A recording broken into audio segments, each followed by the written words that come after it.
किताब का 128वां ज़बूर जो खानदानी ज़बूर कहलाता है, जो फैमिली सॉन्ग कहलाता है, हम इसकी सिर्फ एक आयत, पहली आयत आज अपने सामने रखेंगे और मिलकर ऊंची आवाज में खुदा के कलाम की तलावत करेंगे। जी। मुबारक है हर एक जो खुदा से डरता और उसकी राहों पर चलता है। फिर से पढ़ लें प्लीज। मुबारक है हर एक जो खुदा से डरता और उसकी राहों पर चलता है। खुदा के कलाम की तलावत पर, बाइबल मुकद्दस के इस अजीम हिस्से पर खुदा की बरकत हो। आमीन। खुदा का शुक्र हो। तशरीफ रखें। जिस मजमून के तहत हम खुदा के कलाम में आज उतरने वाले हैं, वो मजमून स्क्रीन पर आपके सामने है और मैं चाहूंगा कि 2 बार ऊंची आवाज में हम इस मजमून को पढ़ लें ताकि ये हमारे ज़हनों में और हमारे दिलों में ठहर जाए। जी। Blessings. फिर से पढ़ें। Blessings. फिर से पढ़ें। Blessings. बरकत। ये आज का हमारा मरकजी उन्वान होगा और इसी मज़मून के तहत हम खुदा के कलाम के इस हिस्से में उतरेंगे और फिर पूरी तैयारी के साथ खुदावन की मेज पर आएंगे और खुदावन की मेज पर से गिरे हुए टुकड़े चुनने के लायक हो जाएंगे। ब्लेसिंग्स, बरकत। नो डाउट के दिसंबर का महीना जो है वो बरकतों वाला महीना होता है और इससे दुनिया का कोई शख्स इनकार नहीं कर सकता। दिसंबर का महीना जो है वो पूरी दुनिया में बरकतों वाले महीने के तौर पर माना और तस्लीम किया जाता है। अब अगर मैं और आप इस सीजन में खुदा से बरकत लेना चाहते हैं, शख्सी तौर पर, खानदानी तौर पर और कलीसियाई तौर पर, अगर मैं और आप खुदावंद से बरकत लेना चाहते हैं, बरकत लेना चाहते हैं, तो फिर हमें 2 बातों का लिहाज रखना होगा। फिर हमें 2 बातों का लिहाज रखना होगा। पहली बात, जिंदगी में खुदा का डर रखें और अपने आप को उसके डर से मत दूर करें। जिंदगी में खुदा का डर रखें और अपने आप को खुदा के डर से मत दूर करें। ये राज है। अगर आप बरकत को लेना चाहते हैं तो फिर मैं आपको यकीन दिलाता हूं कि आपको इन दोनों पैमानों पर पूरा उतरना होगा और जब आप इन दोनों पैमानों पर पूरा उतरेंगे तो मैं आपको यकीन से कह देता हूं, सिर्फ बरकत नहीं, इंतहाई बरकत होगी। खुदावंद आपको सिर्फ बरकत नहीं बल्कि कसरत की बरकत बख्शेगा। आप तजर्बा करके देख लें। लेकिन आपको करना क्या है?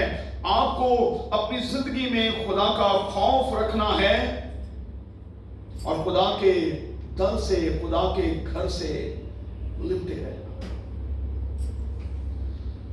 क्योंकि आप मेरे साथ इत्तेफाक करेंगे कि अगर दुनिया में कहीं बरकत है तो वो सिर्फ और सिर्फ यहां है। और जब हम इस इबादत का हिस्सा बनते हैं और जब हम इबादत के लिए खुदावंद के घर में आते हैं, हमारा ये यकीन है कि यहां बरकतों के अंबार लगे होते हैं। और खास तौर पर पाकिस्तान की इबादत में जब हम खुदावंद की मेज पर आते हैं, न सिर्फ हम खाते और पीते हैं बल्कि अपने हिस्से की बरकत रूह के तौर पर बटोर कर यहां से ले जाते हैं। इसलिए जब आप इस एडवेंट सीजन में आज इस मेज का हिस्सा बने तो ईमान की आंखें खोलकर खुदावंद की मेज पर आइएगा और अपने हिस्से की बरकत को बटोर लीजिएगा। फिर पता नहीं मौका मिले ना मिले, जिंदगी साथ दे ना दे, आज मौका होगा खुदावंद से अपने लिए, अपने खानदान के लिए किसी भी तरह की बरकत को बरकत को मांग लीजिएगा, क्योंकि मैं आपको यकीन दिलाता हूं कि वो बरकत देने को तैयार यहां खड़ा है। वो मौजूद है, वो मौजूद है, और इसमें कोई शक नहीं, क्योंकि हमारे जिंदा खुदा का ये कौल है कि जहां भी 2 या 3, और चूंकि हम तादाद में 2 या 3 से ज्यादा हैं, इसलिए कोई शक नहीं कि रब खुदावंद यहां मौजूद है, और चूंकि वो मौजूद है इसलिए उससे बरकत को ले लीजिएगा। अगर मैं और आप इन 2 बातों का लिहाज नहीं रखते, और इन 2 बातों का लिहाज ना रखते हुए इबादत भी करते हैं, हदियाजात भी देते हैं, और भी बहुत कुछ करते हैं, मैं आपको यकीन दिलाता हूं कि ये सब कुछ फजूल और बेकार होगा। हमारा कुछ भी करना, हमारा इबादतें करना, हमारा कुर्बानियां गुजराना, ये फजूल और बेकार होगा। और इसका जिक्र मलाकी की किताब के 2 बाब की 2 आयत में किया गया। क्या लिखा है? अगर तुम मेरे शिनवा नहीं होगे, अगर तुम मेरे नाम का लिहाज नहीं रखोगे, तो गौर करें, बड़े सख्त लफ्ज है यहां पर, अगर तुम मेरे शिनवा नहीं होगे, अगर तुम मेरे नाम का लिहाज नहीं रखोगे, तो फिर मैं नजासत को, गंदगी जिसको कहते हैं, मैं नजासत को और फटकार को, बहुत बड़ा लफ्ज है भाई, मैं गंदगी को भी और मैं फटकार को भी तुम पर लाऊंगा मैं तुम पर।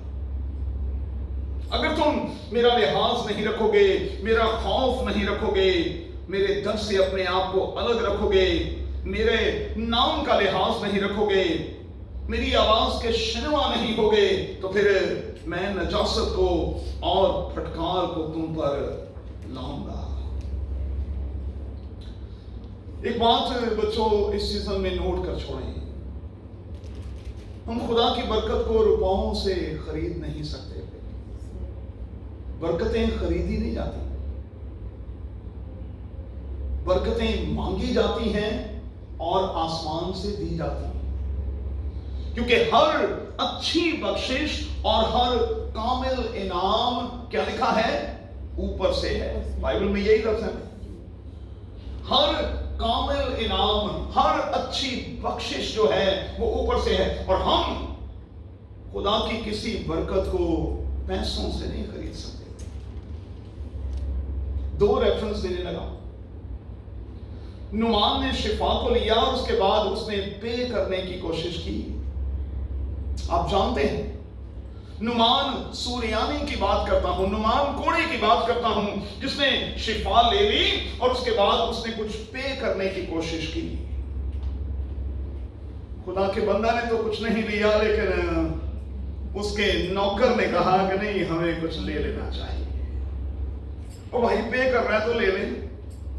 और मैं बड़ी माजरत के साथ हाथ जोड़कर कहूंगा, आप समझ जाएंगे मैं क्या कह रहा हूं। ऐसे बहुत से चैनल्स हैं, ऐसी बहुत सी तंजीमें हैं, ऐसी बहुत सी ऑर्गेनाइजेशंस हैं जो शिफा रुपयों के साथ दे रहे हैं। अफसोस ऐसे लोगों पर। ये पानी की बोतल इतने रुपए की है, इतने हजार की है, ये तेल की छोटी वाली बोतल इतने हजार की है, ये बड़ी वाली इतने हजार की है। बीबी जी, आप ये छोटी वाली पानी की बोतल ले जाएं और अपने पानी के ऊपर वाले टैंक में डाल दें। 37 सालों में मैंने भी बाइबल को पढ़ा है, ऐसा कोई कॉन्सेप्ट यहां पर है? ऐसा कोई कॉन्सेप्ट है यहां पर? लेकिन अफसोस उन ऑर्गेनाइजेशंस पर, उन लोगों पर, मैं नाम नहीं लेना चाहता, आप सब जानते हैं, जो शिफा बेच रहे हैं,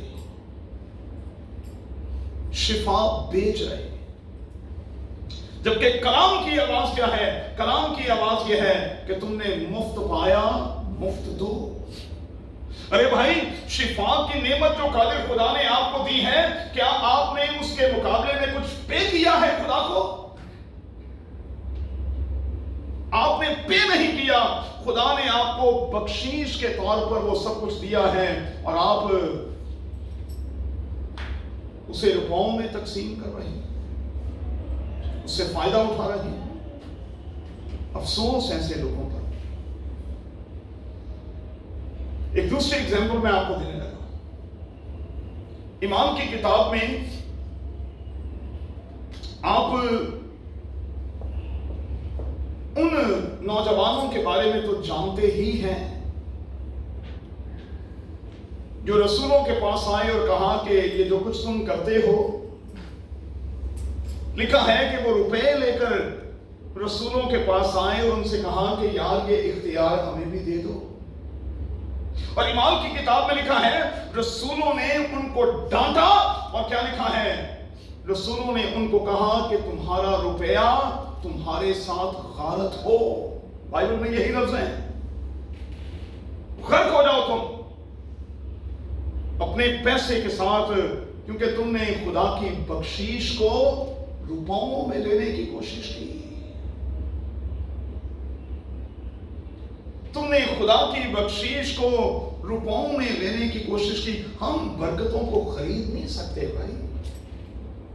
ब्लेसिंग्स जो हैं ये खरीदी नहीं जाती है। इसके लिए खुदा से दरखास्त करनी पड़ती है और खुदा बख्श देता है, क्योंकि लिखा है मांगो तो तुम्हें दिया जाएगा। सुलेमान बिन दाऊद से कहा गया मांग मैं तुझे क्या दूं। उसने जो कुछ मांगा खुदा ने उससे कहीं ज्यादा उसे ब्लेस किया, कहीं ज्यादा। तो बरकतें जो हैं वो इस बात को नोट कर लें कि खरीदी नहीं जा सकती। दूसरी बात, बरकत किसी एक कंट्री, किसी एक जगह, किसी एक मुकाम का मामला नहीं है। और तवारीख की पहली किताब के 29वें बाब में लिखा है बरकत, कामयाबी और कामरानी ना तो मशरिक से है ना मगरिब से है। मत ख्याल करें कि हम यहां से अमेरिका या कनाडा चले जाएंगे, हम यूरोप चले जाएंगे तो हम ज्यादा ब्लेस्ड हो जाएंगे। ये तो गलत हो जाएगा भाई। ये फिर खुदा का किस किस्म का इंसाफ है कि पाकिस्तान में बरकत है नहीं, दुबई में बरकत है नहीं, अमेरिका कनाडा में बरकत है। ये कैसा इंसाफ है भाई खुदा का? जबकि मैं दिल खोल कर ये बात कहूंगा, और भाई इमैनुअल, भाई इस्मातियल, जो पुराने लोग यहाँ बैठे हुए हैं, मैं तो ये कहूंगा और दिलेरी के साथ कहूंगा ये ब्लेस्ड कंट्री है। मुझे भी 19 साल गल्फ में हो गए और तकरीबन 11 साल यहां दुबई में हो गए।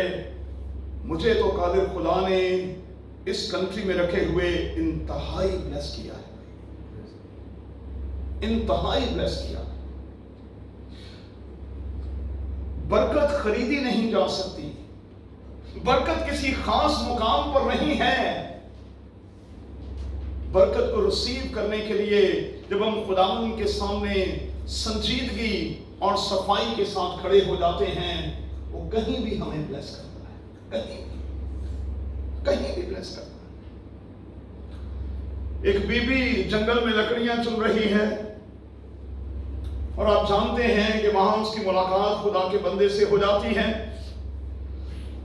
खुदा का बंदा उसको कहता है कि मुझे कुछ खाने पीने को चाहिए, और वो कहती है कि हमारे पास तो कुछ भी नहीं है, मैं लकड़ियां चुन रही हूं, अभी घर जाऊंगी और मेरा बेटा और मैं एक वक्त की रोटी का आटा है, खाएंगे और उसके बाद हम मर जाएंगे। आप जानते हैं कि जंगल में मौजूद उस खातून को कादिर खुदा ने किस तरह से ब्लेस किया। एक और खातून जिसका शौहर मर चुका है और वो बड़ी बेबस और मजबूर है, और वो खुदा के बंदा के पास आती है और खुदा का बंदा उसको कहता है कि अपने दोनों बच्चों को साथ लेकर अंदर चली जा, दरवाजा बंद कर ले और अपने पड़ोसियों से, अपने पड़ोसियों से बर्तन रियायत ले।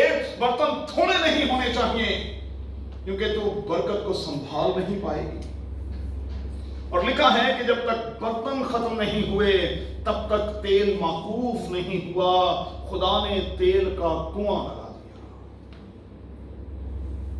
آٹے کی مل لگا دی خدا نے۔ تو برکت جنگل میں بھی ہے اگر آپ جنگل میں ہیں، برکت گھر میں بھی ہے اگر آپ اندر کوٹھری میں بھی ہیں، برکت کسی خاص جگہ پر نہیں ہے، برکت کہیں بھی ہے، لیکن ہمیں برکت کو ریسیو کرنے کے لیے خداوند کے پاس سنجیدگی سے آنا ہے، صفائی کے ساتھ آنا ہے اور خداوند سے مانگنا ہے، وہ دے گا اور آپ کو ضرور دے گا۔ تیسری بات، برکات کا تعلق فرما برداری کے ساتھ ہے، اور استثنا کی کتاب کے 28ویں باب میں یہ دکھایا گیا ہے کہ اگر ہم خداوند کے فرما بردار ہوں گے تو پھر یہ تمام کی تمام برکتیں ہم پر نازل ہوں گی اور ہمیں ملیں گی۔ ایک لمبی لسٹ ہے، یہ تمام کی تمام برکتیں تجھے ملیں گی، یہ تمام کی تمام برکتیں خداوند تجھے دے گا، لیکن تجھے خداوند اپنے خدا کی فرما برداری کرنی ہوگی۔ اور اگر اس سیزن میں ہم خدا کے تھوڑے سے فرما بردار ہو جائیں تو میں آپ کو یقین دلاتا ہوں بائبل کا خدا بڑی برکت دینے والا خدا ہے۔ چوتھی بات، برکت کا راز ہماری واپسی میں پنہاں ہے۔ مصرف لٹا پٹا واپس آیا ہے، لیکن جب وہ لٹا پٹا اپنے باپ کے گھر واپس آیا ہے، خدا وہاں باپ کی صورت میں اس کہانی میں چونکہ دکھائی دیتا ہے، کیا سکھایا گیا ہے؟ پھر سے برکتوں کا منہ کھول دیا جاتا ہے، سب کچھ اچھا اچھا اسے پہنایا جاتا ہے، اسے استعمال کے لیے دیا جاتا ہے۔ ہم واپسی کے لیے کوشش تو کریں، خداوند کے پاس واپس تو آئیں، اپنی غلطیوں کا اقرار تو کریں، خداوند کی میز پر تو آئیں۔ میں آپ کو یقین دلاتا ہوں خدا برکتوں کا راستہ، برکتوں کا منہ کھول دے گا۔ تو لوٹ آئیں، کرسمس کے اس سیزن میں لوٹ آئیں۔ آپ کی زندگی سے ہر طرح کی کمی اور کمزوری میں آپ کو گارنٹی دیتا ہوں جاتی رہے گی، جاتی رہے گی۔ آپ کی زندگی سے ہر طرح کی کمی اور کمزوری جاتی رہے گی، دوبارہ برکتوں تک آپ کی رسائی ہو جائے گی، لیکن آپ کو واپس آنا ہوگا۔ کیا میں اور آپ تیار ہیں؟ کانوں کو ذرا ٹیون کریں، ٹیون کریں کانوں کو، اور جو لوگ گانے اور بجانے کے شوقین ہیں محسوس کریں بھائی ارنسٹ مل کی آواز کو اور ان کے اس خوبصورت سے گیت کو۔ دنیا کی بھیڑ میں کیوں کھو رہا، ملے گا کچھ بھی نہ پھل جو بو رہا، تو آجا گھر لوٹ آ بیٹے گھر لوٹ آ۔ اور جب ہم لوٹ آئیں گے میں آپ کو یقین دلاتا ہوں برکتیں ہی برکتیں، کثرتیں ہی کثرتیں ہوں گی۔ آئیے دعا کریں، بھائی اسرافیل کے ساتھ مل کر ہم خداوند سے دعا کریں۔